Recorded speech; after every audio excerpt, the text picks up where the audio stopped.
Hello, and a very warm welcome to English in Advance. I am your host, Jessica, and I am absolutely thrilled that you have decided to join me today for what I promise will be a truly transformative session for your English journey.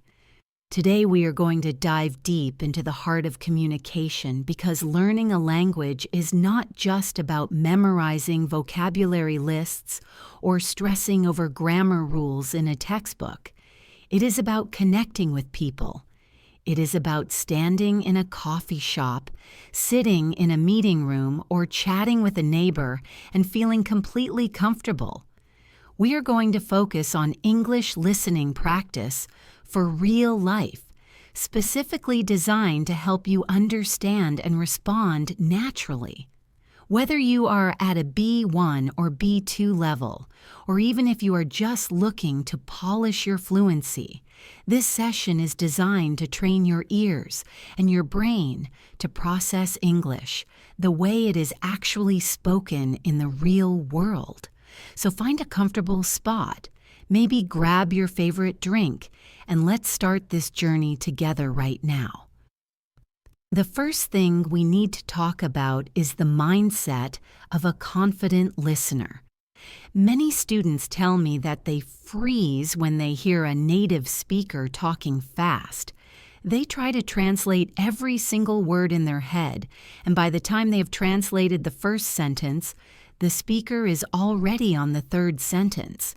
If this happens to you, I want you to know that it is completely normal, but we are going to fix it today.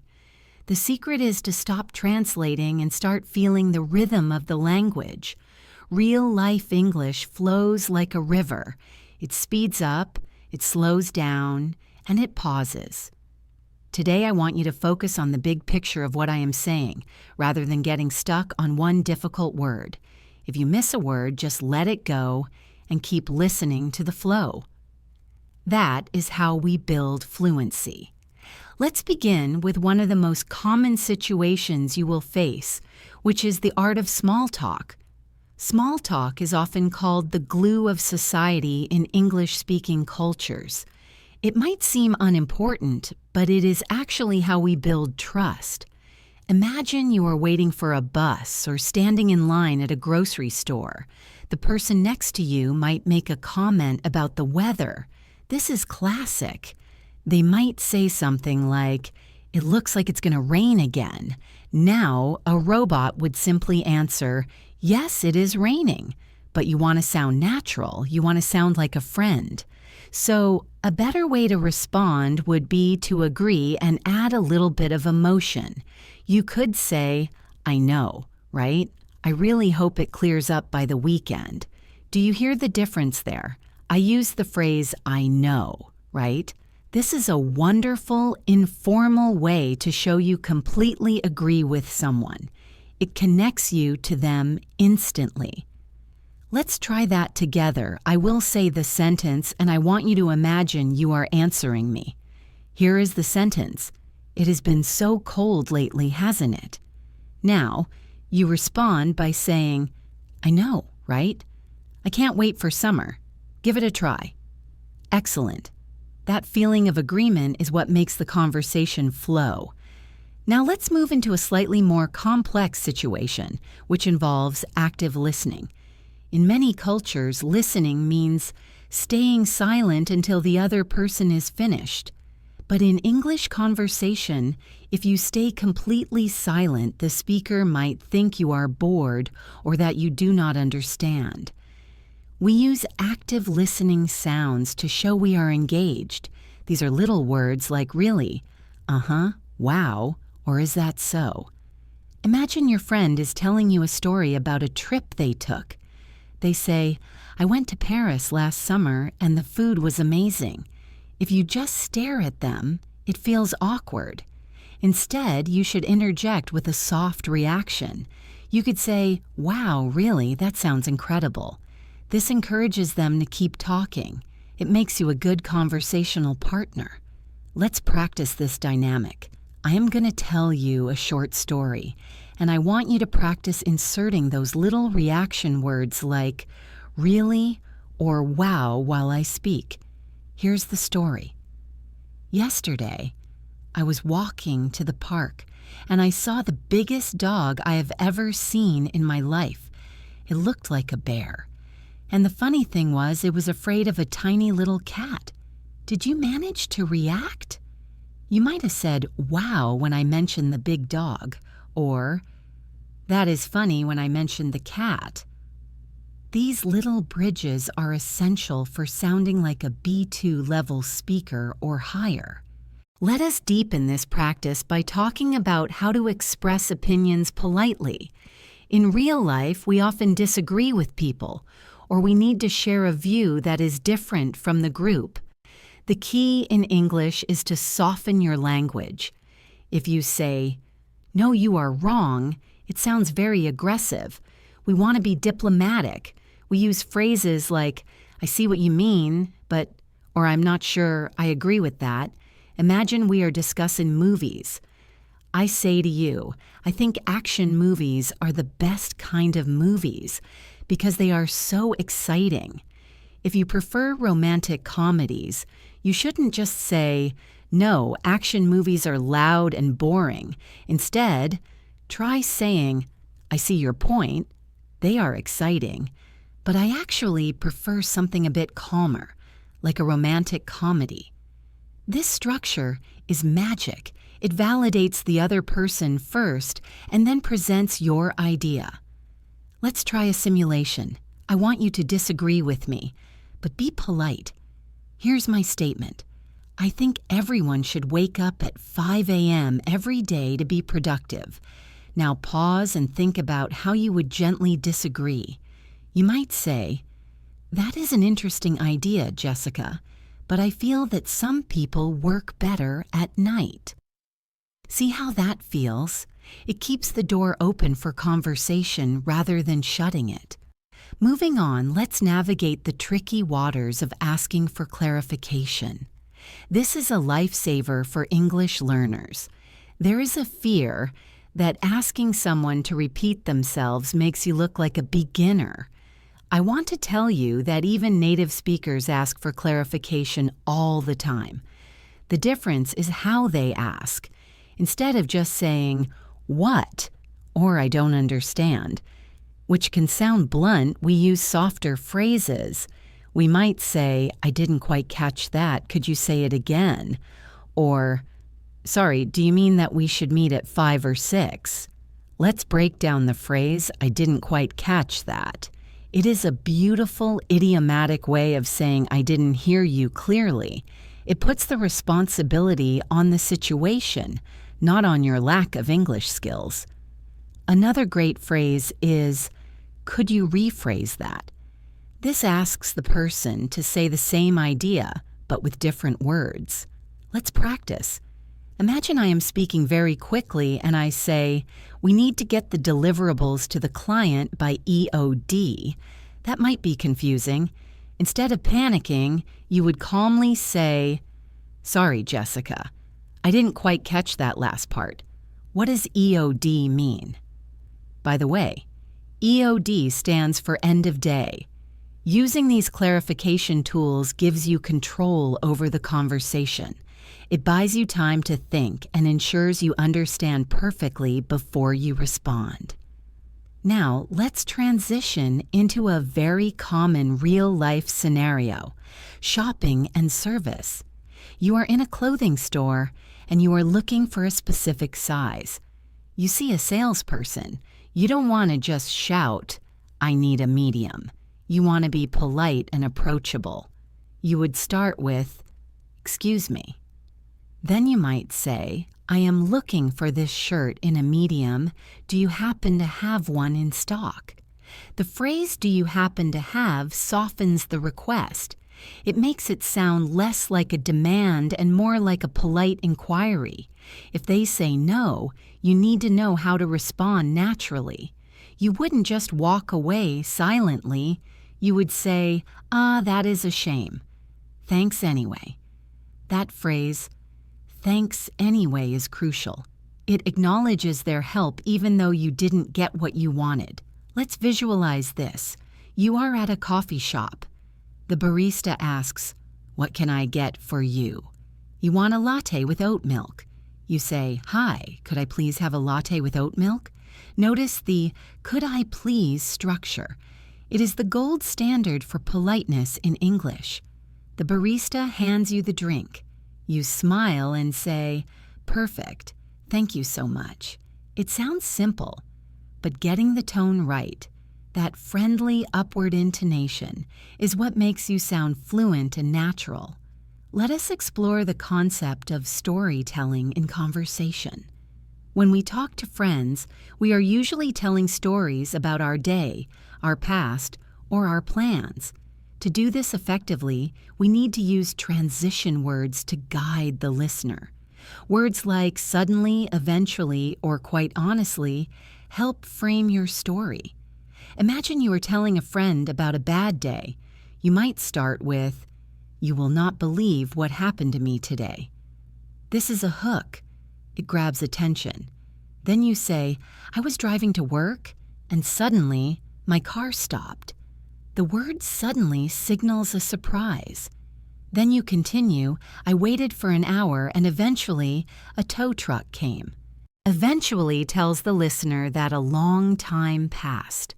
Finally, you might end with, "Quite honestly, I am just glad to be home." Quite honestly signals that you are sharing your true feelings. Listening for these signposts helps you follow complex stories. If you hear, however, you know a contrast is coming. If you hear therefore, you know a result is coming.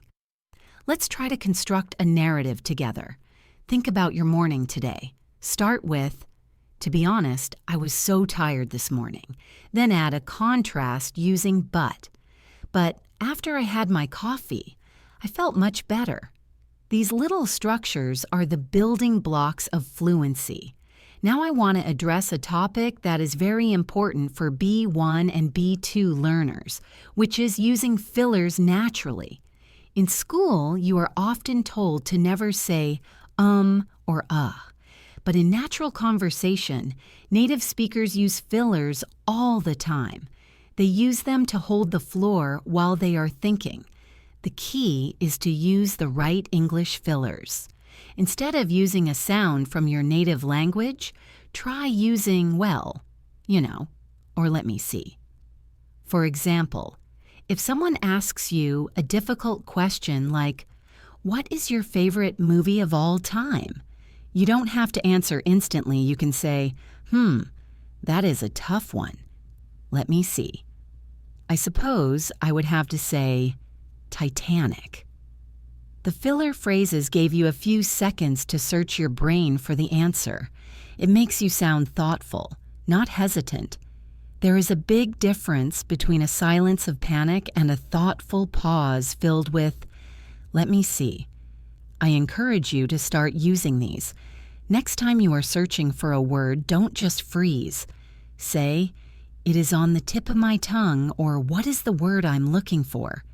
This keeps the conversation active and engaging even when you are struggling. Let's talk about emotions and empathy. When someone shares good news with you, your response needs to match their energy. If your friend says, "I just got a promotion," and you say, "That is good," in a flat voice, it sounds rude. You need to use intonation and strong adjectives. You should say, "No way, that is absolutely fantastic. I am so happy for you." Notice the stress on fantastic and happy. We stretch these words out to show emotion. On the flip side, if someone shares bad news, like "I lost my wallet," you need to lower your voice and show empathy. You would say, "Oh no, that is terrible. I am so sorry to hear that." You wouldn't say, "That is bad." You need phrases like, "What a nightmare," or "You must be so upset." This shows that you are not just understanding the words, but you are understanding the feelings. This emotional connection is the ultimate goal of language learning. It allows you to build relationships and make friends. We should also cover the topic of future plans and invitations. This happens constantly in real life. A friend might ask, "Do you have any plans for the weekend?" If you are free, you might say, "I am pretty open, actually." "Why? What's up?" This phrase, "what's up," in this context means, "What do you have in mind?" or "Why are you asking?" If they invite you to dinner and you can't go, you need to decline politely. Don't just say, "No, I can't." Say, "I would love to, but I actually have a family dinner that night. Maybe another time." This structure is express desire, "I would love to," give a reason, "I have a family dinner," and offer a future possibility, maybe another time. This protects the relationship. It shows you care about the invitation, even though you cannot accept it. Let's practice accepting an invitation. I ask you, "Hey, do you want to grab some lunch later? You want to go?" You say, "That sounds great. What time were you thinking?" This moves the plan forward and confirms your interest. Another layer of natural English is using vague language. Native speakers are often not very specific. We use words like thing, stuff, or ish. If someone asks what time you will be there, instead of saying exactly at 7 p.m., we often say, "I'll be there around 7-ish. The suffix ish means approximately. It is very casual and natural.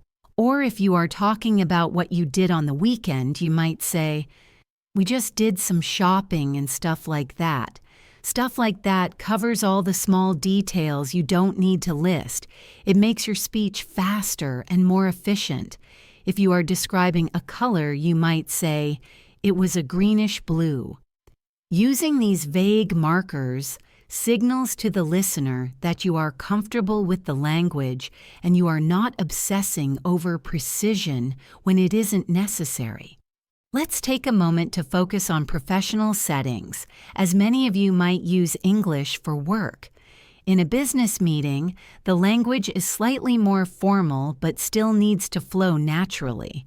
If you want to interrupt someone during a meeting, you can't just start talking. You need a signal phrase. You might say, "May I jump in here for a second?" Or "I would like to add something to that point." This is polite assertiveness. If you are running a meeting and you want to move to the next topic, you use signposting. You say, "Moving on to the next item on the agenda," or "Let's shift gears and talk about the budget." To shift gears means to change the topic or the focus. It is a wonderful idiom to use. And if you want to close the meeting, you can say, "I think that covers everything for today. Let's wrap it up." To wrap it up means to finish. Using these phrasal verbs makes you sound like a modern, confident professional rather than someone who is just reading from a textbook. Now I want to talk about the importance of shadowing. Shadowing is a technique where you listen to a speaker and repeat exactly what they say, almost at the same time. This helps with pronunciation, intonation, and speed. Since we are doing a listening practice right now, let's try a mini shadowing session. I am going to say a sentence 3 times. The first time, just listen. The second time, listen and imagine saying it. The third time, say it out loud with me. Here's the sentence. "I've been thinking about taking up a new hobby, maybe photography." Listen again. "I've been thinking about taking up a new hobby, maybe photography." Now, say it with me, matching my speed and melody. "I've been thinking about taking up a new hobby, maybe photography."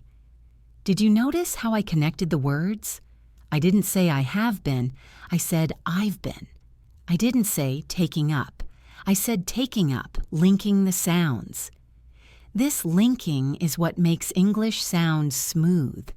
When you practice listening, don't just listen for meaning. Listen for the music. Listen for how words blend together. Let's return to social scenarios and talk about giving compliments. Compliments are great conversation starters. If you see someone with a nice coat, you can say, "I love your coat. Where did you get it?" This is an open door for conversation. The person will usually be happy to tell you. If someone compliments you, for example, "Your English is really good," do not deny it. Do not say, "No, it is bad." That makes the other person feel awkward. Instead, accept it graciously. Say, "Thank you. I have been practicing a lot." Or, "That is so kind of you to say." Accepting a compliment with confidence shows maturity and fluency. It validates the other person's opinion and makes the interaction positive for both of you. We also need to discuss how to end a conversation. This can be awkward. You don't want to just walk away. You need an exit strategy. A classic way to end a chat is to use the word anyway. You might say, "Anyway, I should probably get going. It was great catching up with you." The word anyway signals a transition to the end. Then you give a vague reason for leaving, like "I have some work to finish" or "I need to head home." And finally, you give a warm closing like, "Take care," or "See you around." Let's put it all together. You have been talking to a friend for 10 minutes. You need to leave. You say, "Anyway, look at the time.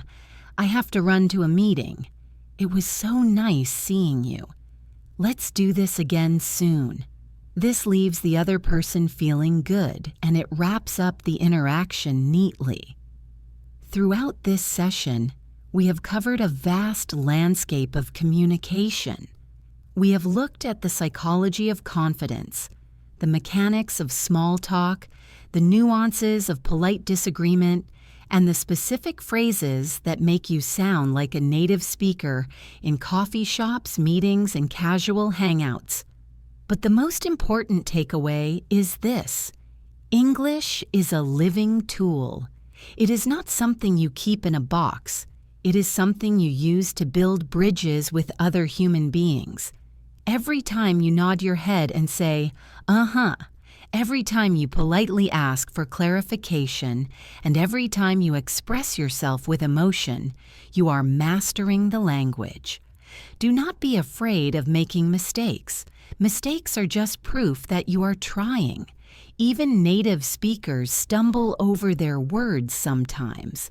The goal is connection, not perfection. As you go about your day today and tomorrow, I want you to try one specific thing. I want you to actively listen to something in English, maybe a movie, a song, or another podcast, and try to identify the emotions behind the words. Are they being sarcastic? Are they being polite? Are they excited? Then try to shadow one or two sentences. Mimic their intonation. Feel how the words sit in your mouth. The more you do this, the more natural it will feel when it is your turn to speak. You have all the tools you need right now to be an amazing communicator.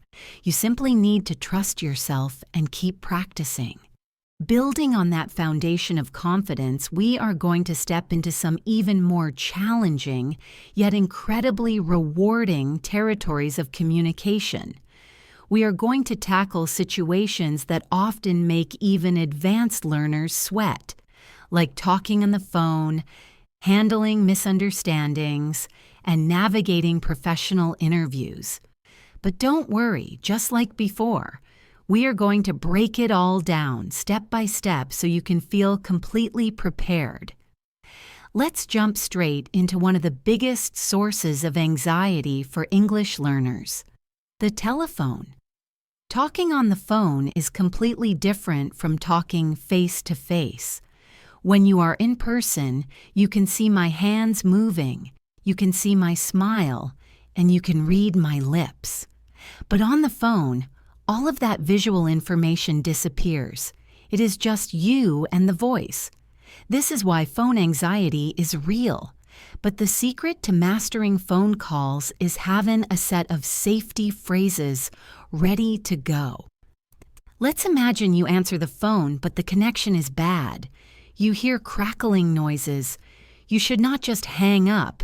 You should say, "I am sorry, you are breaking up a little. Could you say that again?"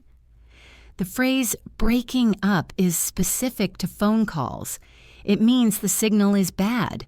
Or, if the line is completely silent, you might say, "Hello? Are you still there? I think I lost you." "I lost you" doesn't mean you can't find them. It means the call dropped. Let's practice a professional phone opening. Imagine you are at work. The phone rings. You pick it up. You don't just say, "Hello." You say, "Good morning, this is Jessica speaking. How can I help you?" This three-part structure, greeting, name, offer of help, is the standard professional opening. Try saying it with your own name. "Good morning, this is your name speaking. How can I help you?" It sounds authoritative and polite. Now, what happens when you need to make someone wait? You cannot just say "wait." That is too direct. You need to use the hold phrases. You might say, "Could you please hold for a moment while I check that for you?" Or, "Would you mind holding the line?" Holding the line is the idiom we use.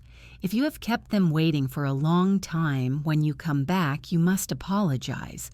You say, "Thank you so much for your patience," or "Sorry about the wait." This acknowledges their time. Let's simulate a message-taking scenario. Someone calls for your colleague, John, but John is at lunch. You say, "I'm afraid John is away from his desk at the moment. Can I take a message?"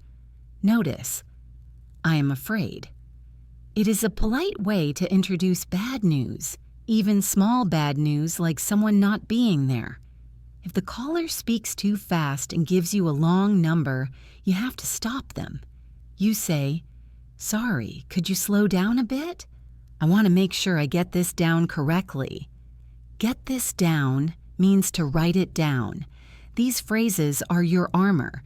They protect you from panic and keep you in control of the call. Let us shift gears to a very nuanced topic: handling misunderstandings and conflict. Even in your native language, arguments happen. In a second language, the fear is that you will say something rude by accident. The key here is to make I statements, not you statements. If you say, "You are wrong," or "You didn't listen to me," the other person will get defensive. Instead, focus on your experience. Use phrases like, "I feel there has been a misunderstanding," or "I am not sure I made myself clear." Let's look at a specific example. Imagine you and a friend agreed to meet at 7 o'clock, but they thought you said 8 o'clock. You are waiting for an hour. When they finally arrive, you are annoyed. Instead of shouting, "You are late!" try saying, "I was under the impression we were meeting at 7 o'clock. "I was under the impression" is a sophisticated way of saying, "I thought." It is soft and diplomatic. It allows the other person to explain without feeling attacked. Sometimes you are the one who makes the mistake. Maybe you forgot to do something you promised. The best strategy is to own it immediately. Don't make excuses. Say, "I completely slipped up. I am so sorry." Slipped up is a great phrasal verb for making a mistake. Or you can say, "That was my oversight. I will fix it right away." Oversight sounds very professional. It implies you didn't do it on purpose, you just missed it. If you need to clarify something because the other person misunderstood you, use the phrase, "What I meant was." For example, if you said, "The food is interesting," and the cook looks offended, you can save the situation by saying, "Oh no, what I meant was that the flavors are very unique and complex. I like it." This ability to repair a conversation while it is happening is what separates intermediate learners from advanced communicators. Now let's talk about something many of you might be preparing for: the job interview. This is a high-pressure situation, but English interviews follow a very predictable pattern. The most common opening question is, "Tell me a little about yourself." This is not an invitation to tell your life story from childhood. It is an invitation to give your professional summary. You should have a pitch ready. You might start with, "Well, I have been working in marketing for the past 5 years, specializing in digital strategy. In my current role, I manage a team of 10 people." This structure is past experience, specialization, current role. It is concise and relevant. Another common interview technique is the behavioral question. These are questions that start with, "Tell me about a time when," for example, "Tell me about a time when you had to solve a difficult problem." To answer this, you should use the STAR method. STAR, situation, task, action, result. First, describe the situation. We were behind schedule on a major project. Second, the task. I needed to motivate the team to catch up. Third, the action. I organized a daily stand-up meeting and redistributed the workload. Finally, the result. We finished the project 2 days early. Listening to this structure makes it very easy for the interviewer to understand your value. Let's practice the result part. Think of a success you had. Now frame it with the phrase, "as a result." For example, "As a result, sales increased by 20%. Practicing these structured answers will make you sound incredibly competent and fluent.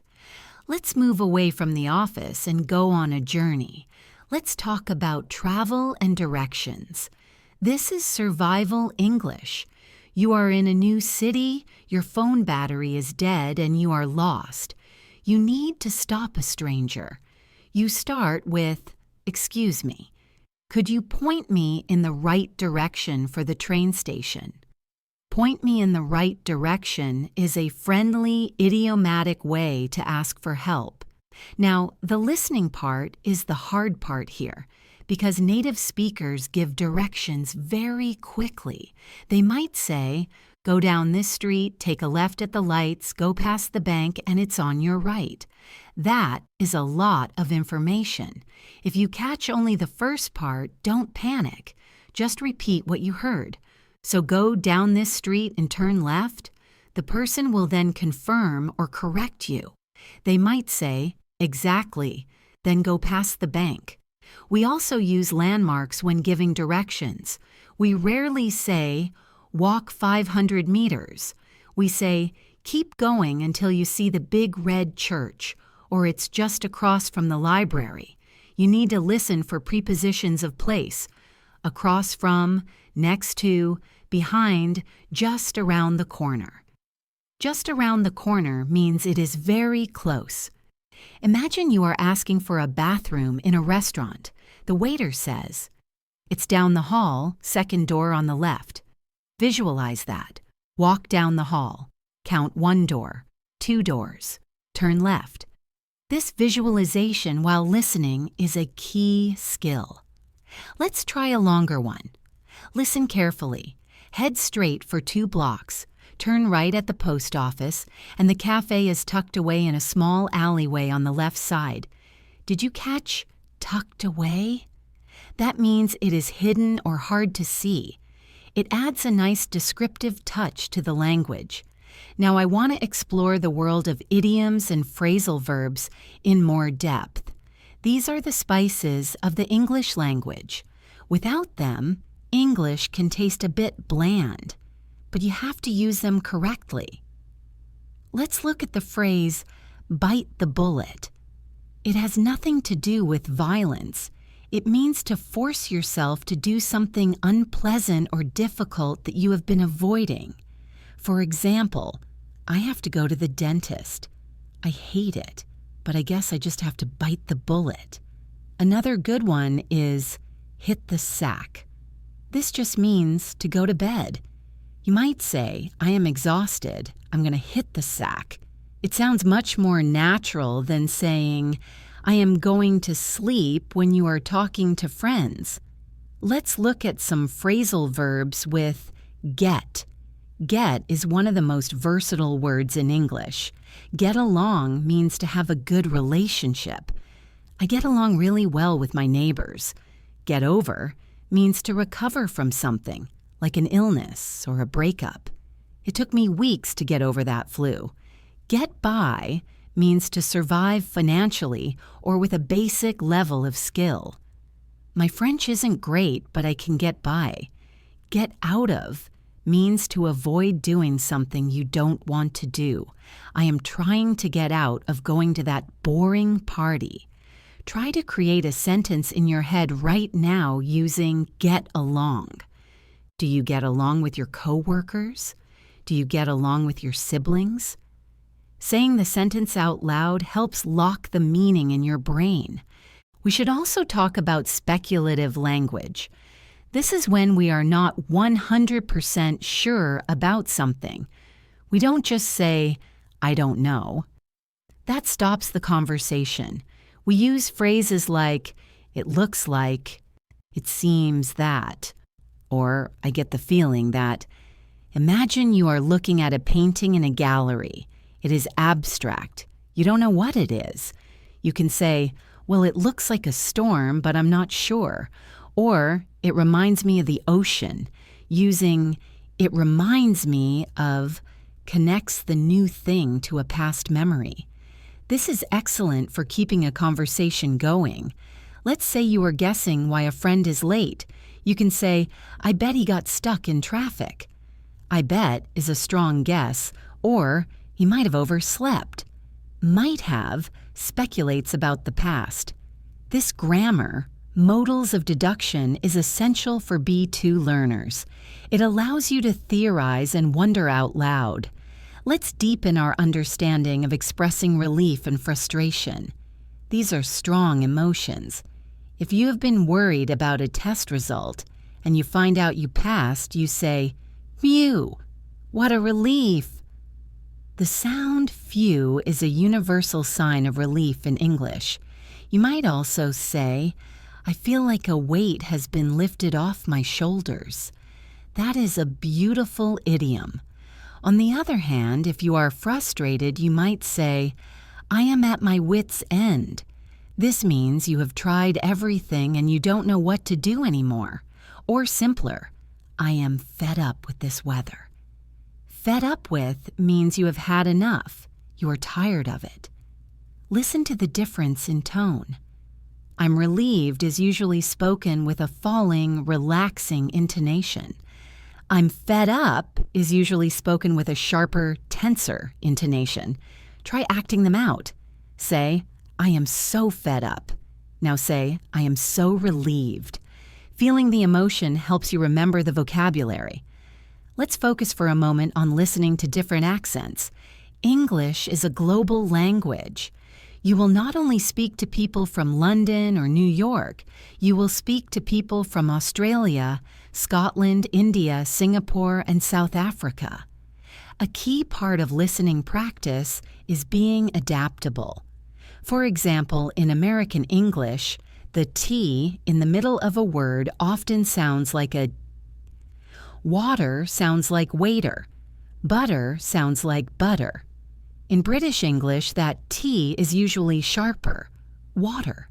In some British accents, the T disappears completely, which is called a glottal stop. Where? If you hear someone say, can I have a bowlie of where? Do not get confused. They are just asking for a bottle of water. Being aware of these variations makes you a global citizen. Don't label accents as right or wrong. Just think of them as different flavors of the same language. The more you expose yourself to different accents through movies and podcasts, the easier it will be to understand everyone. Now, let's do a rapid-fire listening exercise. I'm going to ask you a series of questions quickly. I want you to answer them immediately in your head or out loud. Don't think about grammar, just react. Ready? Here we go. What is your favorite color? What did you have for breakfast? Is it raining where you are? What time is it? Who is your best friend? Did you answer them all? The goal of rapid-fire questions is to bypass the translation part of your brain. When someone asks, "What time is it?" you shouldn't think time, clock, watch, numbers.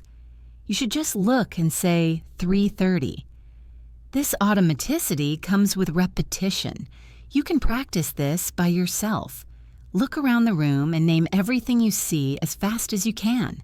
Table, lamp, window, computer, coffee.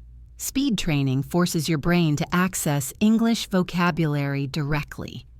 Let's circle back to the art of being a good guest or host. This is a very common social scenario. If you are visiting someone's home, you want to be polite. When you arrive, you might bring a small gift. You hand it to them and say, "This is just a little something for you." When they offer you a drink, say, "I would love a glass of water, thank you." If they offer to take your coat, say, "Thank you. That is very kind of you." When you leave, you must thank them for their hospitality. You say, "Thank you for having me. I had a wonderful time." "Thank you for having me" is the set phrase for leaving a host's home. Now imagine you are the host. You welcome them by saying, "Come in, make yourself at home."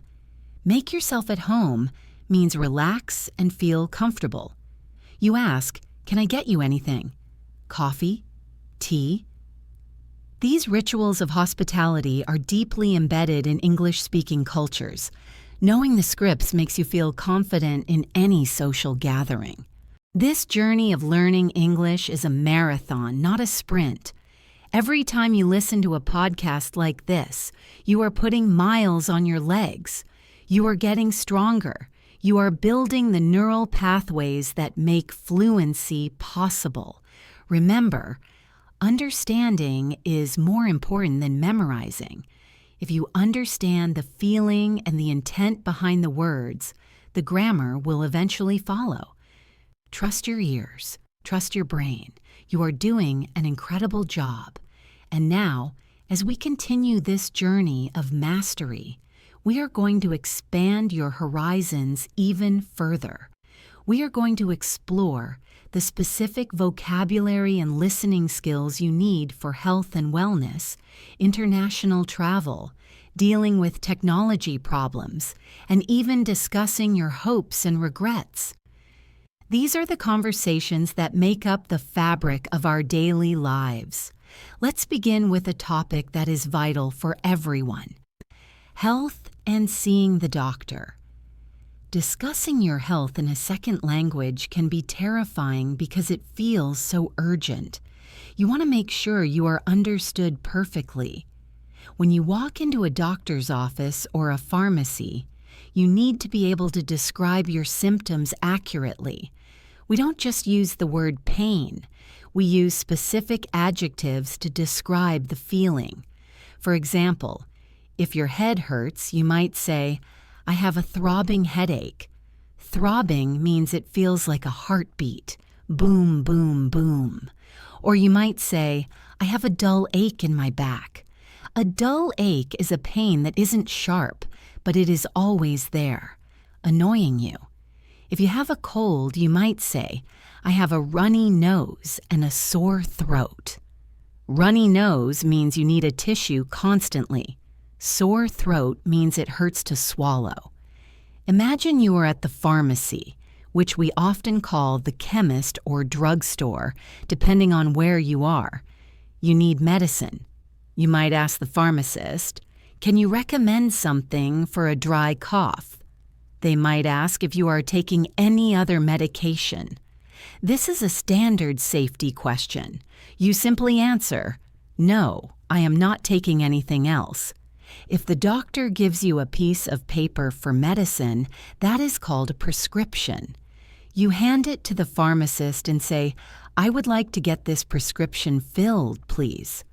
Filled is the verb we use for processing a prescription. Listen to the difference between I feel sick and I am going to be sick. I feel sick usually means you feel generally unwell or nauseous. I am going to be sick specifically means you are about to vomit. Knowing this distinction is very important in an emergency. Now let's transport ourselves to the exciting but stressful world of air travel. Airports have their own specific language. When you arrive at the check-in desk, the agent will ask, "Where are you flying to today?" You answer, "I am flying to London." Then they will ask, "Did you pack these bags yourself?" You must say yes. Then comes the seating question.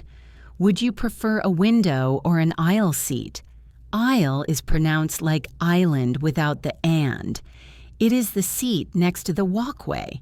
If you want to get out easily, choose the aisle. If you want to sleep, choose the window. You might say, "An aisle seat would be great. Thanks." Once you are on the plane, the flight attendant might ask, "Chicken or beef?" This is the meal choice. If you have a dietary restriction, you need to say it clearly. "I am a vegetarian," or "I am allergic to peanuts." Allergic to is the phrase you need. It means that food makes you sick. Let's imagine you arrive, but your luggage does not. This is a nightmare scenario, but you can handle it. You go to the lost and baggage counter. You say, "Excuse me, my suitcase didn't arrive on the carousel." Carousel is the moving belt where bags appear. They will ask you to describe it. You need to use descriptive words. It is a large, hard-shell black suitcase with a red ribbon on the handle. Being able to describe the material, hard shell or soft, and specific markers like a red ribbon is crucial. Then you ask, "How long will it take to get it back?" They might say, "We should have it to you within 24 hours. You respond, "Okay, please deliver it to this hotel address." Remaining calm and polite in this situation usually gets you better service than getting angry.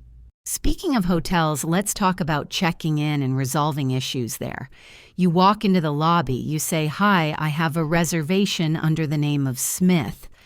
Under the name of is the standard phrase. The receptionist gives you a key, but let's say you get to the room and it smells like smoke, or the air conditioning is broken. You call the front desk. You don't scream. You use the polite complaint structure. "Hi, this is room 204. I am sorry to bother you, but the air conditioning doesn't seem to be working. It is very hot in here." "Doesn't seem to be working" is much softer and more polite than "it is broken." You might add, "Could you send someone up to take a look?" Take a look means to inspect or fix. If the problem cannot be fixed, you can ask, "Is it possible to move to a different room?" Using "is it possible" makes you sound reasonable and patient. Now, let's switch topics to something we deal with every single day. Technology. When our tech fails, we need to describe the problem to get help. If your computer screen freezes, meaning it won't move, you say, "My screen is frozen." If your internet stops working, you say, "My Wi-Fi is down," or "the connection is very spotty." Spotty means it comes and goes. It is not stable. If your phone battery is almost empty, you say, "My phone is about to die," or "I am running on 1%. A very common phrasal verb in tech is log in and log out. But what if you can't get in? You say, "I am locked out of my account. I need to reset my password." Imagine you are on a video call, like Zoom or Teams. You can see the person, but you can't hear them. You say, "I think you are on mute," or "Your audio is lagging." Lagging means the sound is arriving later than the picture. And the universal solution to all tech problems? Have you tried turning it off and on again? We say this so often it has become a joke, but it is also valid advice. Let's move into a deeper, more personal conversational skill, describing people and personalities. When you talk about friends or colleagues, you want to use more than just nice or funny. We want nuance. If someone is very determined and works hard to succeed, we call them ambitious. If someone is very calm and doesn't get stressed easily, we call them laid back. Laid back is a wonderful, casual adjective. On the negative side, if someone refuses to change their mind, we call them stubborn. If someone talks too much about themselves, we might call them self-centered. Let's practice a description. Imagine I ask you about your best friend. You could say, "Well, she is incredibly reliable. I can always count on her. She is a bit shy at first, but once you get to know her, she is hilarious." Reliable means you can trust her. Hilarious is a strong word for very funny. Listening for these specific character adjectives helps you understand exactly what the speaker thinks of a person. This leads us to the grammar of hindsight and regret. This sounds technical, but it is actually about storytelling. We often talk about things we wish we had done differently. We use the structure, "I should have," or "if I had known." For example, you went to a restaurant and the food was bad. You say, "I should have checked the reviews before we came." This means it was a mistake not to check. Or, imagine you missed a train. You say, "If I had left the house 5 minutes earlier, I would have caught the train." This is the third conditional. It talks about a past that cannot be changed. It is very common in real life. We also use "I wish." "I wish I had studied harder for that test." "I wish I hadn't eaten that second piece of cake." Hearing this structure tells you the speaker is feeling regret. Let's try one. Think of something small you regret from yesterday. Maybe you stayed up too late. You say, "I should have gone to bed earlier." Saying this out loud helps you internalize the grammar without memorizing a rule book. Let's talk about giving and receiving advice. Friends often come to us with problems. We need gentle ways to offer solutions. We don't usually say, "Do this." It is too bossy. We say, "Have you thought about?" Or, "If I were you, I would." For example, your friend hates their job. You say, "If I were you, I would start looking for a new one." Or, "Have you thought about talking to your boss?" Another great phrase is, you might want to try updating your resume. This puts the choice in their hands.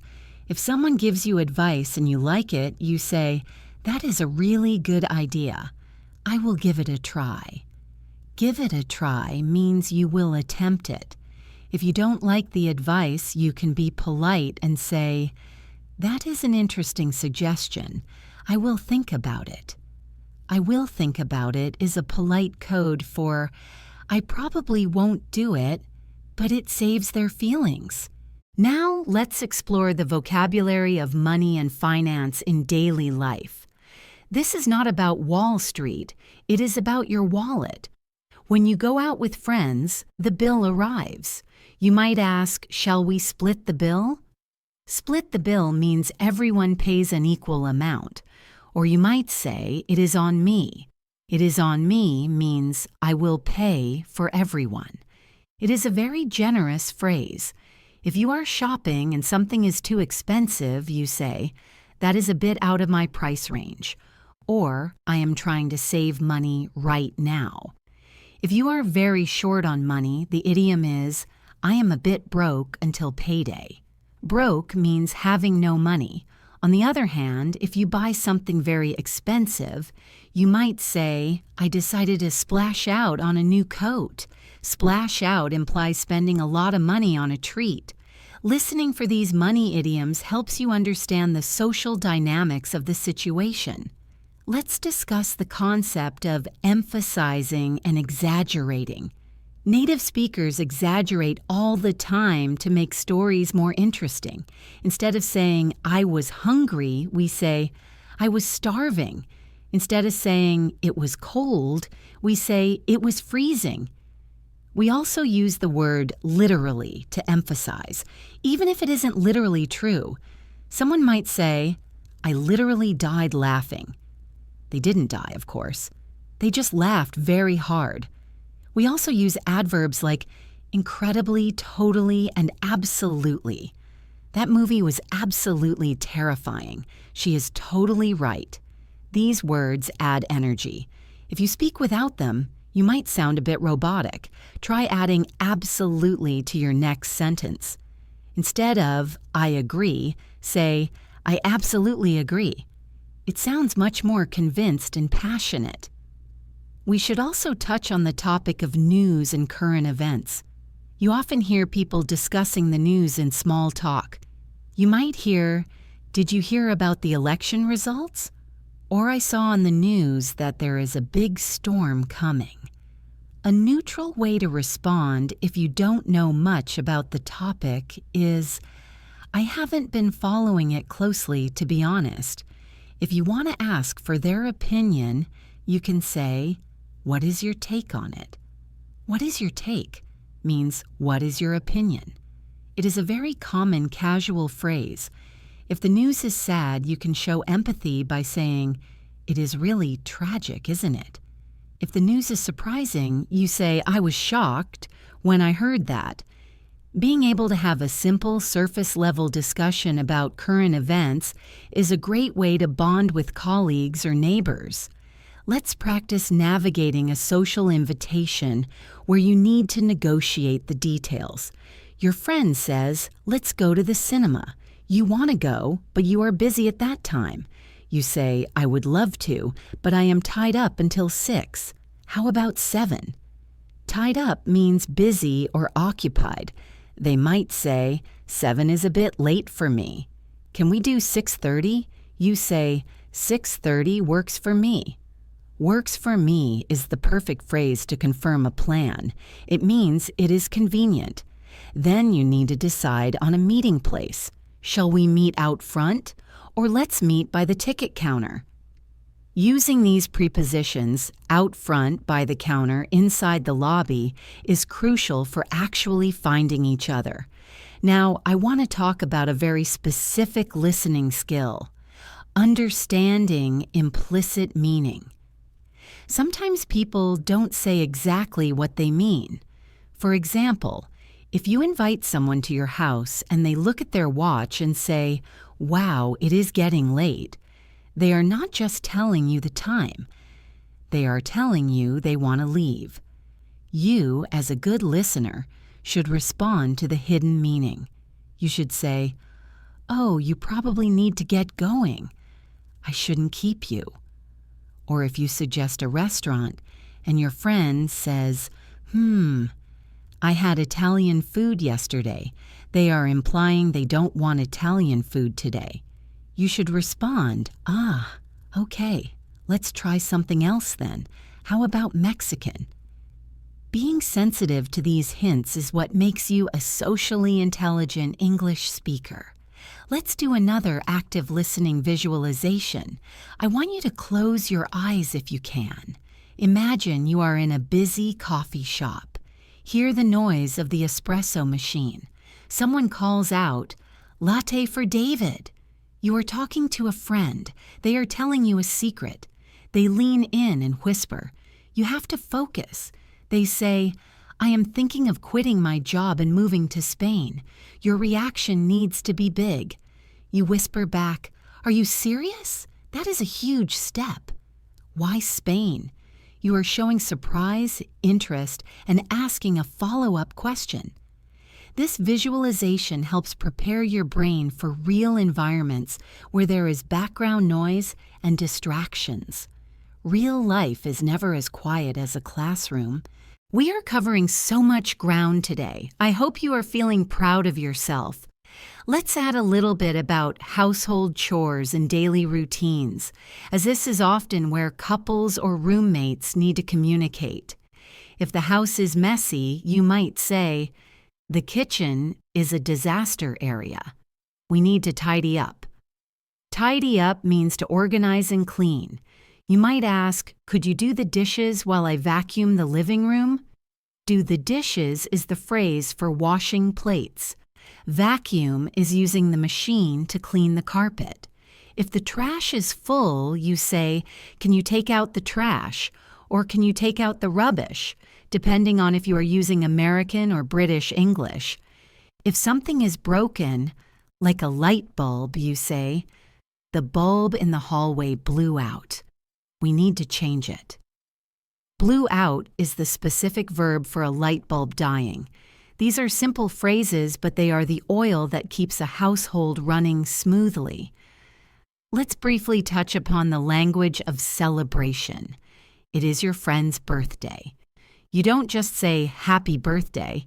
You might add, "I hope you have a fantastic day," or "Did you get everything you wanted?"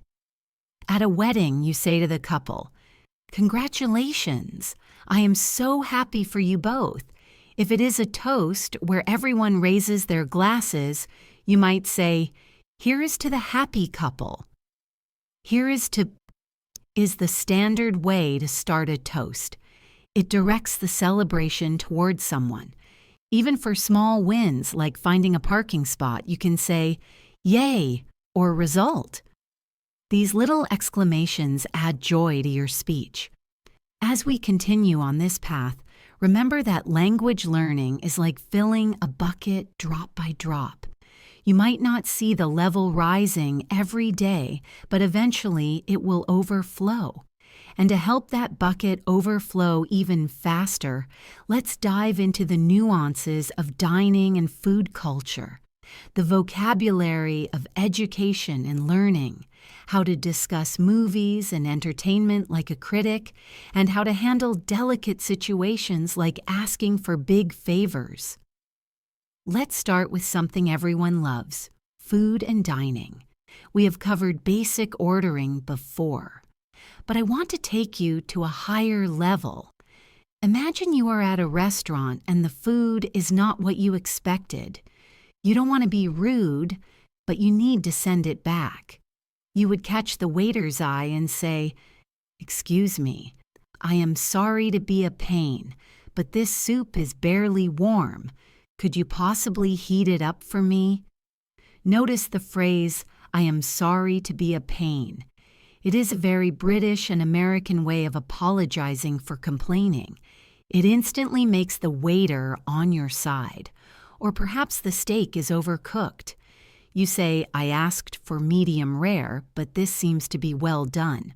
Would you mind checking it?" "Would you mind" is your magic shield against sounding aggressive. Now let's talk about describing food positively. Good and delicious are fine, but they are boring. If something has a strong, pleasant taste, you might call it flavorful or rich. If a cake is soft and slightly wet, we say it is moist. If vegetables are fresh and make a noise when you bite them, they are crisp or crunchy. If a dish has no flavor, we say it is bland. Imagine you are eating a spicy curry. You might say, "Wow, this has a real kick to it." A real kick means it is spicy and strong. Sometimes we eat something that we don't like at first, but we learn to like it over time, like coffee or blue cheese. We call this an acquired taste. You might tell a friend, "I didn't like sushi at first, but it is definitely an acquired taste, and now I love it."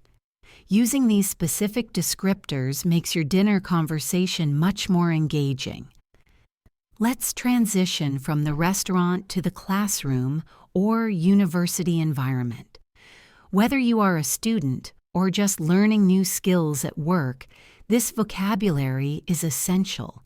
If you have a lot of work to do, you might say, "I am swamped with assignments right now."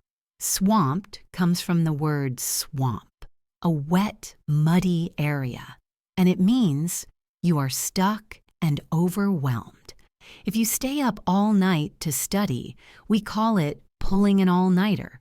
You might say, I have an exam tomorrow, so I am probably going to pull an all-nighter. If you miss a deadline, you need to ask a professor for more time. You would say, "Professor, I am struggling to finish my paper. Is there any way I could get an extension?" Get an extension is the specific phrase for extra time. If you do very well on a test, you can say, "I aced it." To ace a test means to get a perfect or near perfect score. But if you fail, you might say, "I bombed that test." It is slang, but very common. Hopefully, you will be doing more acing than bombing. Now, I want to clarify a grammar point that trips up many B2 learners: talking about habits. We have used to and be used to. These look similar but are completely different. Used to is for the past. I used to play the piano, but I stopped. It means a past habit that is finished. Be used to means you are accustomed to something. It feels normal. For example, I am used to the cold weather now. This means the cold doesn't bother you anymore. Then we have get used to, which describes the process of adapting. I am getting used to my new job. It is still hard, but it is getting easier. Let's practice. Repeat this sentence in your head. I used to hate coffee, but now I am getting used to the taste. This sentence combines the past habit with the current process of adaptation. Mastering this distinction is a major milestone in English fluency. Let us shift our attention to entertainment, specifically movies and TV shows. This is prime small talk material. If you saw a movie and it was full of excitement and tension, you call it a thriller. If it made you cry, we jokingly call it a tearjerker. If a movie has a surprising ending, we say it had a huge plot twist. But be careful not to reveal the ending to your friends. That is called a spoiler. You should always ask, "Have you seen it?" I don't want to give any spoilers. If a movie was very popular, but you didn't think it was good, you say, "It didn't live up to the hype." The hype is the excitement and advertising around it. On the other hand, if you want to recommend something strongly, you say, "It is a must-watch." You absolutely have to see it. Discussing entertainment allows you to express strong opinions in a safe way.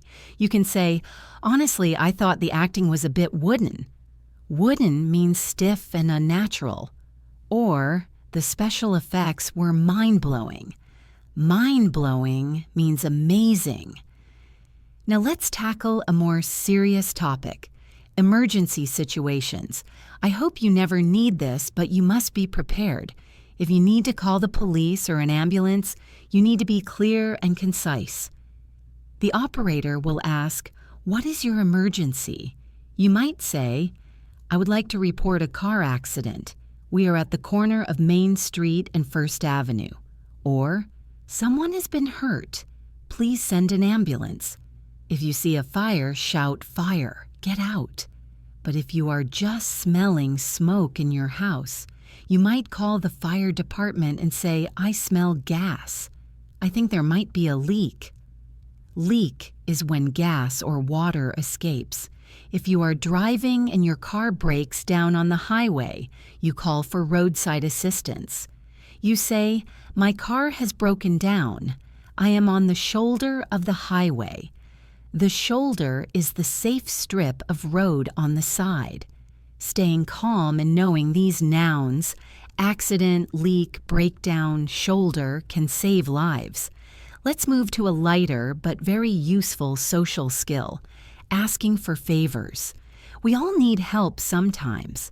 In English, the bigger the favor, the more polite language you need. If you just want a pen, you say, "Can I borrow your pen?"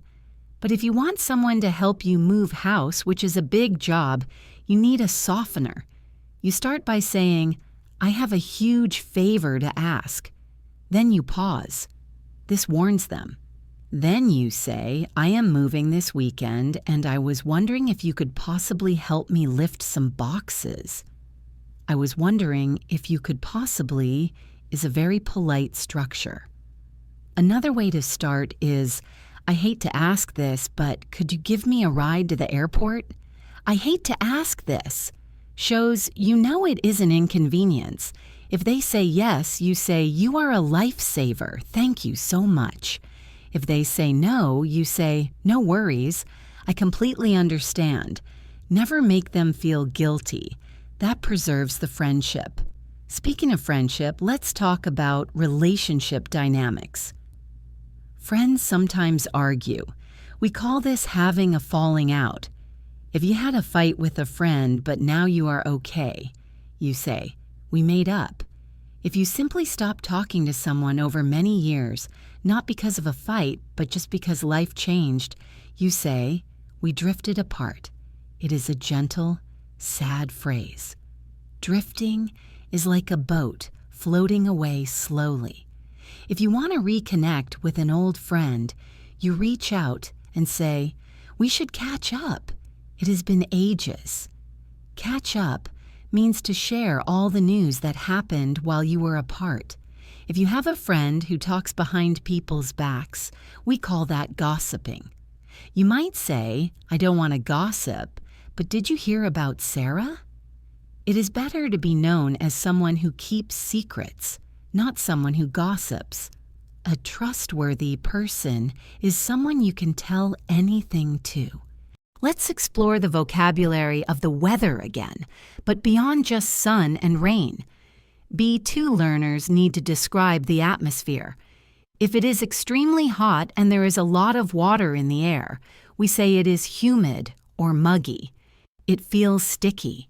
If it is raining very hard, we say it is pouring or it is raining cats and dogs, though pouring is more common. If the sky is gray and full of clouds, we say it is overcast. If there is a nice, gentle wind, we call it a breeze. A chilly day is a bit cold, usually requiring a light jacket. If you get caught in the rain without an umbrella, you say, I am soaking wet or I am drenched. Imagine you are planning a picnic. You check the forecast. You say it calls for scattered showers later. Scattered showers means it will rain a little bit here and there, but not all day. Being able to discuss the weather in detail is a national sport in countries like the UK, so it is a great skill to have. Now let's focus on a very specific descriptive skill. Talking about objects when you forget the name. This happens to everyone, even native speakers. You're looking for a tool, but the name escapes you.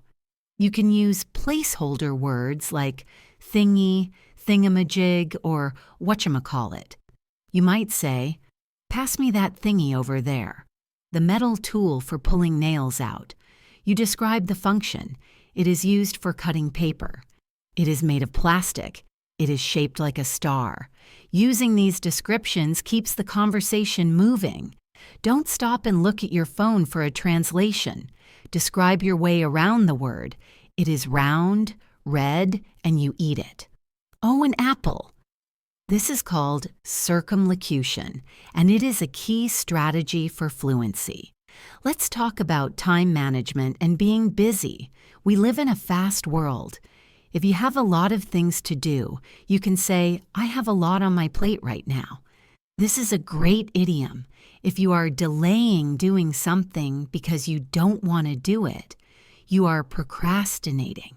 You might say, I need to stop procrastinating and start this report.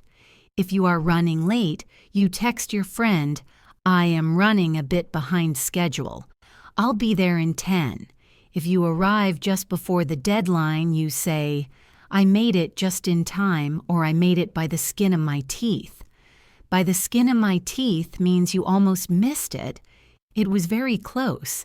If you have free time, you can say, I have some time to kill. Let's grab a coffee. Time to kill isn't violent. It just means extra waiting time. Let's dip into the world of cars and driving. Even if you don't drive, you will be a passenger. If the traffic is not moving, we call it a traffic jam or gridlock. You might say, I am stuck in traffic. The time of day when everyone is driving to or from work is called rush hour. Avoid rush hour if you can. If you are driving and someone is driving aggressively, we call that road rage. If you need to put gas in the car, you say, I need to fill up the tank. In the UK, they say petrol. In the US, gas. When you park your car in a tight space between two other cars, that is called parallel parking. It is everyone's nightmare. You might say, I am terrible at parallel parking. I need to find a bigger spot. If a police officer signals you to stop, that is called getting pulled over. I got pulled over for speeding. Hopefully that won't happen to you. We should also discuss the language of opinion and debate. Sometimes you want to play devil's advocate. This means you argue for the opposite side, not because you believe it, but just to test the argument. You say, just to play devil's advocate, what if we looked at it from this angle? If you are sitting on the fence, it means you can't decide. I am on the fence about which car to buy. If you want to end an argument without agreeing, you say, let's just agree to disagree. This is a very mature way to stop a fight. It means we respect each other, but we have different views. Let's do a listening check-in. I am going to describe a situation, and I want you to think of the phrase I just taught you. Situation 1. You are at a restaurant. The soup is cold. You want the waiter to fix it, but you want to be polite. What do you say? Remember, sorry to be a... Yes, sorry to be a pain. Situation 2. You are asking your brother to help you paint your entire house. It is a big job. How do you start the sentence? Remember the huge favor. Yes, I have a huge favor to ask. Situation 3. It is raining incredibly hard outside. What is the word for that? It is pouring. Doing these little recall quizzes helps move the vocabulary from your short-term memory to your long-term memory. Let's touch briefly on the concept of empathy and softening bad news. If you have to give someone bad news, like telling a colleague they didn't get the promotion or telling a friend you can't come to their wedding, you never start with the bad news directly. You use a buffer. You say, I am really sorry to have to tell you this, but, or unfortunately, it looks like, for example, unfortunately, we decided to hire another candidate. Or, I have been agonizing over this, but I won't be able to make it to your party. Agonizing over this shows you thought about it deeply and you feel bad. It shows you care. If someone tells you sad news, you can simply say, I can't imagine how hard that must be for you. This is often better than trying to fix the problem. Just acknowledging their pain is powerful. Now, let's talk about shopping for clothes. You are in a fitting room. The pants are too tight. You ask the assistant, do you have these in the next size up? If they fit perfectly, you say, these fit like a glove. Like a glove means perfect fit. If you are just looking and not buying, and the assistant asks, can they help? You say, I am just browsing, thanks. Browsing is the word for looking without a specific goal. If you buy something and then decide you don't want it, you take it back to the store. This is called making a return. You ask, what is your return policy? Can I get a refund or just store credit? Refund means you get your money back. Store credit means you have to spend the money in that shop. Let's finish up this section with some positive idioms about success and effort. If you work very hard, you can say, I have been working my fingers to the bone. It is a bit dramatic, but effective. If you start a project from the very beginning with nothing, You say, "We built this from scratch," like baking a cake. From scratch means not using a mix. If you are very happy, you are on cloud 9 or over the moon. And if you want to tell someone to not give up, you say, "Hang in there." It is a lovely, supportive phrase. You are studying English. It is hard, but hang in there. You are doing great. As we continue to broaden your vocabulary and cultural understanding, let's explore the language of housing and renting, dive deeper into career discussions and salary negotiations, talk about fitness and health routines, and even cover how to handle those incredibly awkward social moments. Let's begin by talking about housing and accommodation. Whether you are a student looking for a room or a professional moving to a new city, you need to know how to talk about where you live. If you are looking for a place, you might scan the advertisements. You will see words like furnished or unfurnished. A furnished apartment has a bed, a sofa, and tables already in it. An unfurnished one is empty. You might ask a landlord, "Are utilities included in the rent?" Utilities refers to electricity, water, and gas. It is a very important question for your budget.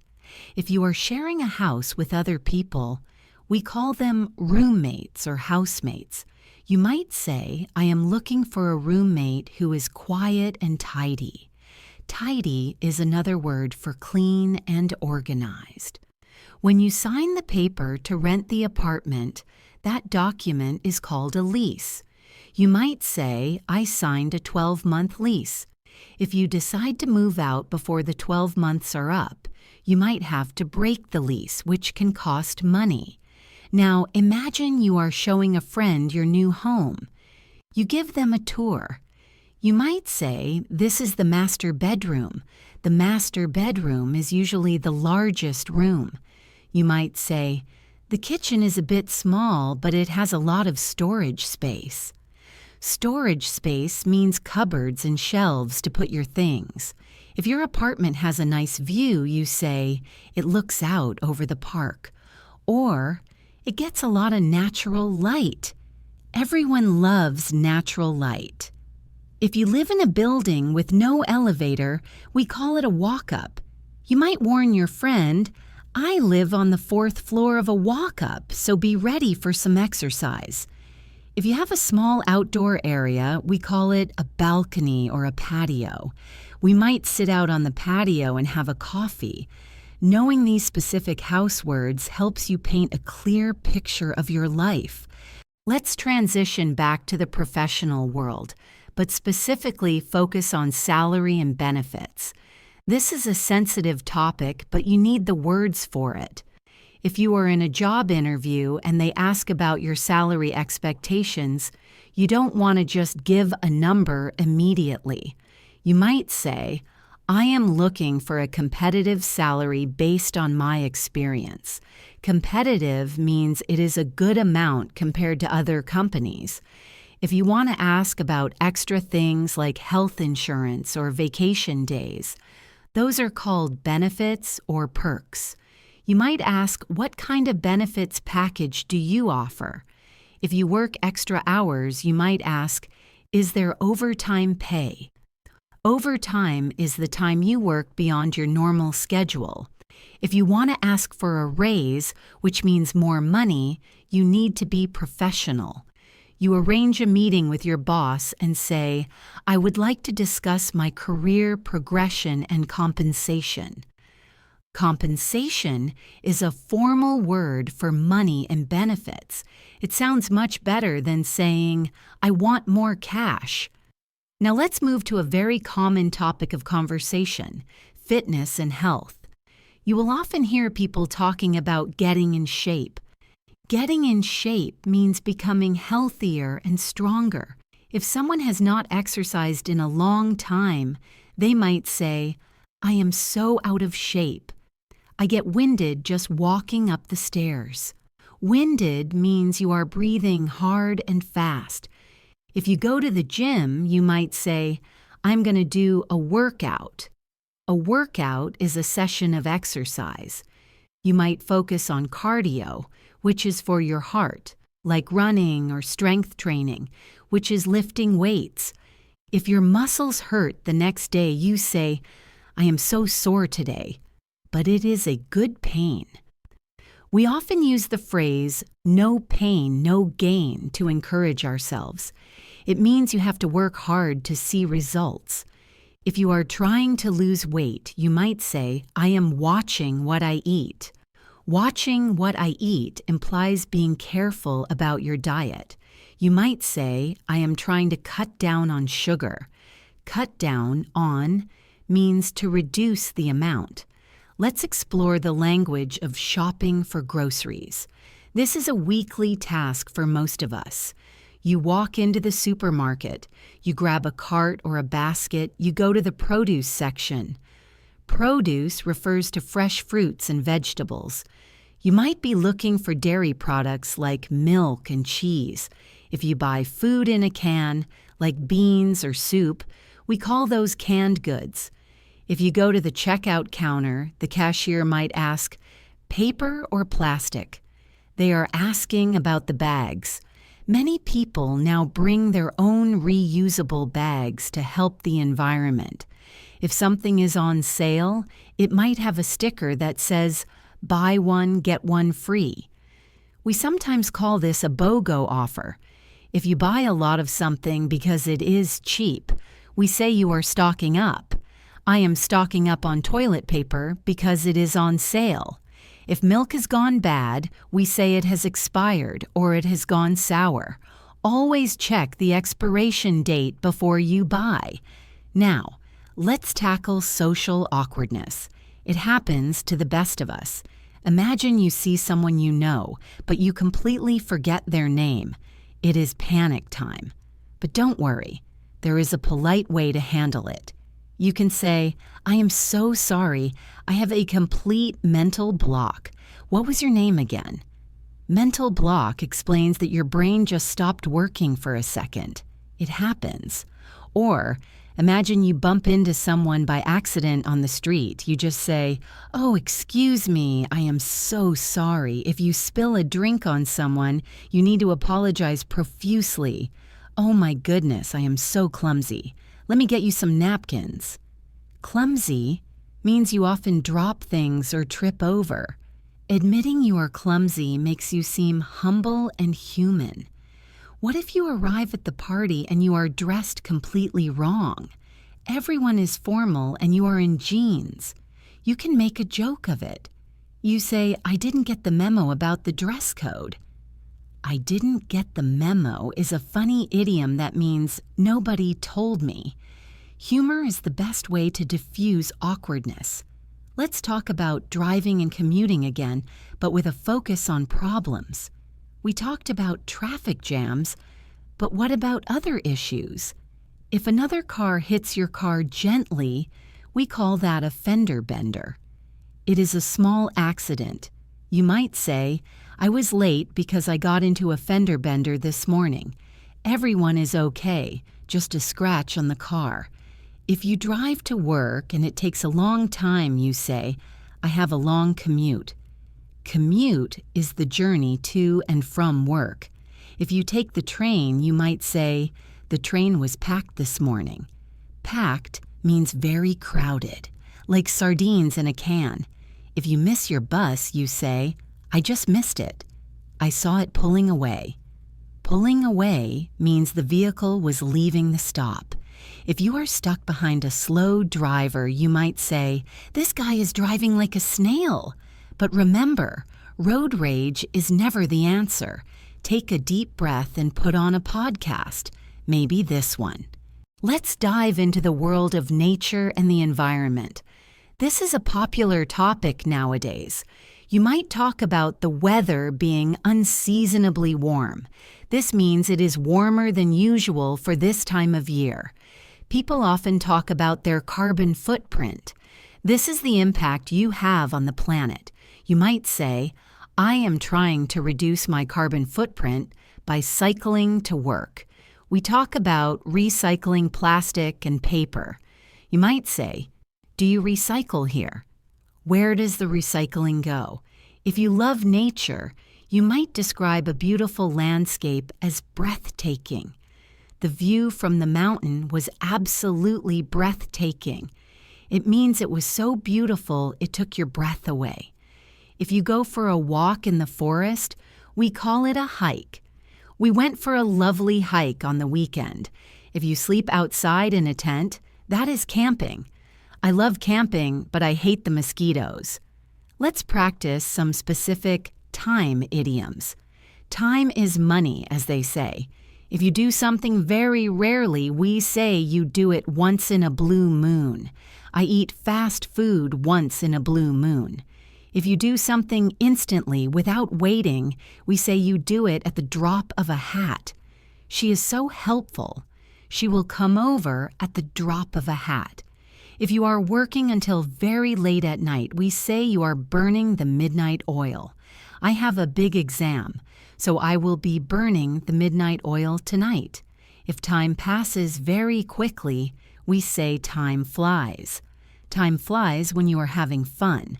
And if you arrive at the exact correct minute, we say you are on the dot. The meeting starts at 9 a.m. on the dot. Don't be late. Now, I want to do a little storytelling exercise with you using the word get. Get is one of the most confusing words because it means so many things.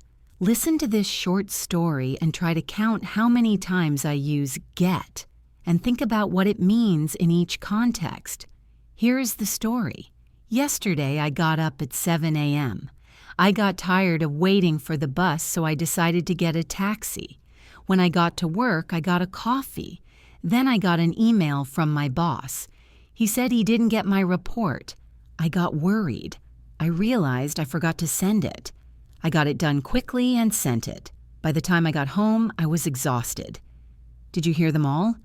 Got up means woke up. Got tired means became tired. Get a taxi means take or hire a vehicle. Gotta work means arrived. Got a coffee means bought or obtained. Got an email means received. Didn't get my report means didn't receive. Got worried means became emotional. Got it done means finished the task. Got home means arrived.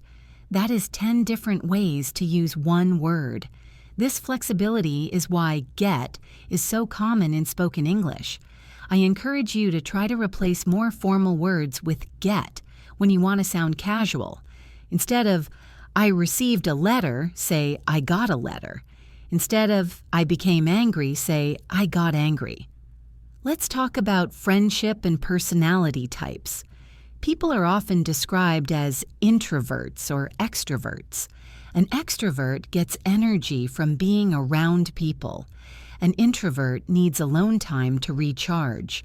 You might say, I am a bit of an introvert, so I prefer small groups to big parties. Or, he is a total extrovert. He is the life of the party.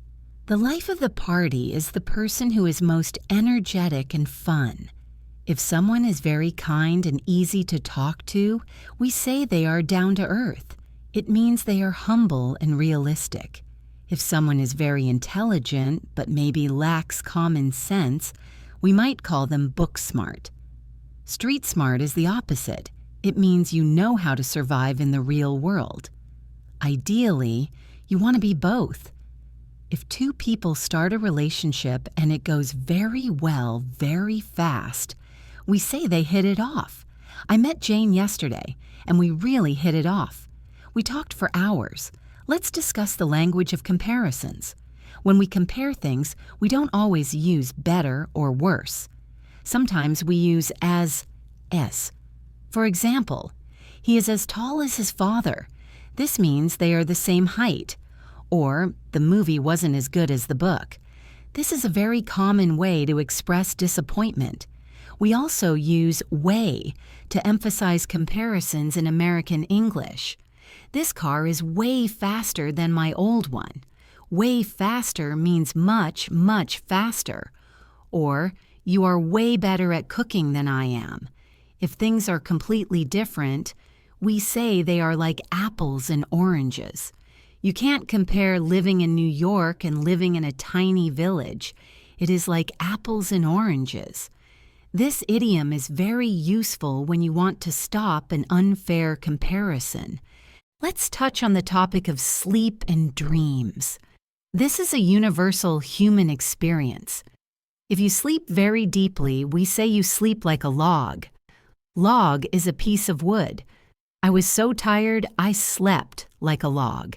If you can't sleep, you are tossing and turning. I was tossing and turning all night. If you wake up and you are in a bad mood, we joke that you got up on the wrong side of the bed. Watch out. He got up on the wrong side of the bed today. If you take a short sleep during the day, that is a nap. I am going to take a 20-minute power nap. A power nap is short but effective. If you have a scary dream, it is a nightmare. But we also use nightmare to describe a bad situation. The traffic today was a total nightmare. Now let's focus on prepositions of time. These are tiny words that cause big headaches. We use at for specific times, at 5 o'clock, at noon, at night. We use on for days, on Monday, on my birthday, on Christmas Day. We use in for longer periods, in 2024, in the summer, in the morning. Let's practice. I will say a time phrase and you think of the preposition. Tuesday, on Tuesday, 6:30 p.m., at 6:30 p.m. October, in October. The weekend, at the weekend in UK English, on the weekend in US English, both are okay. Mastering these little prepositions makes your speech sound polished and professional. Let's talk about requesting and offering help in a store. You are looking for a shirt in a different color. You find a sales assistant. You say, "Excuse me, do you have this in blue?" They might check the back. The back is the storage area. They come out and say, "I am sorry, we are all out of blue." All out means sold out. There are none left. You might ask, "Can you check if another store has it?" They might say, "Let me call the downtown branch for you." If you are the one offering help, maybe you see someone struggling with a heavy bag. You say, "Here, let me give you a hand with that." Give you a hand means help you. It is a lovely, friendly phrase. They will usually say, "Oh, thank you, that is very kind of you." Let's move to the language of certainty and doubt. Sometimes you are 100% sure.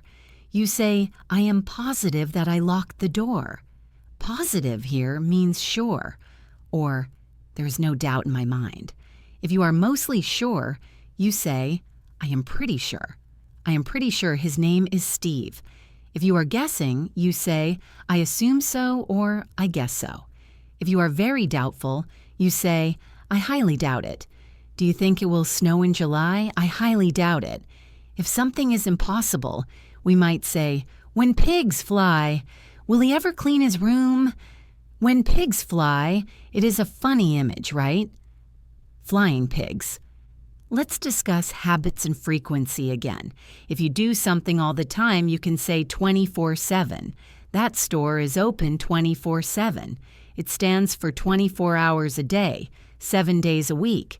If you do something now and then, you can say from time to time. I go fishing from time to time. If you do something regularly, you might say every other day. This means Monday, then Wednesday, then Friday.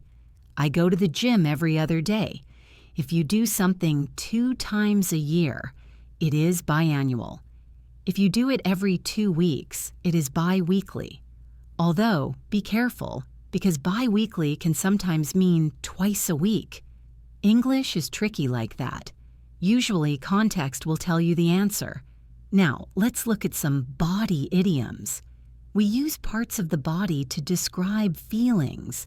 If you are nervous, you have butterflies in your stomach. Before the speech, I had butterflies in my stomach. If you are very expensive, it costs an arm and a leg. That car costs an arm and a leg. If you are teasing someone, you are pulling their leg. I am just pulling your leg. I was joking. If you are listening very carefully, you are all ears. Tell me your news. I am all ears. If you keep a secret, you keep your lips sealed. Don't worry, my lips are sealed. If you are helping someone, you lend a hand. Can you lend a hand with this table? These idioms are colorful and fun. Pick one, like all ears, and try to use it today. Let's talk about technology and communication verbs. We don't just talk anymore. We text. I will text you the address. We DM. DM stands for direct message. Slide into my DMs. We Zoom. Let's Zoom later. We FaceTime. I FaceTimed my mom. Notice how the names of the apps have become verbs. This is very common in English. We also ghost people. To ghost someone means to stop replying to their messages suddenly without explanation. It is very rude. Don't ghost your friends. If you scroll through your phone for hours, that is called scrolling. I was just doom scrolling on the news. Doom scrolling is looking at bad news for a long time. It is a bad habit. As we wrap up this massive listening session, I want you to take a moment to appreciate the variety of topics we have covered, from doom scrolling to fender benders, from butterflies in your stomach to signing a lease. You are building a dictionary of real life. Remember, you don't need to memorize this entire script. Just let the words wash over you. Listen to the rhythm. Listen to how the sentences connect. That is how babies learn, and that is how you will learn too.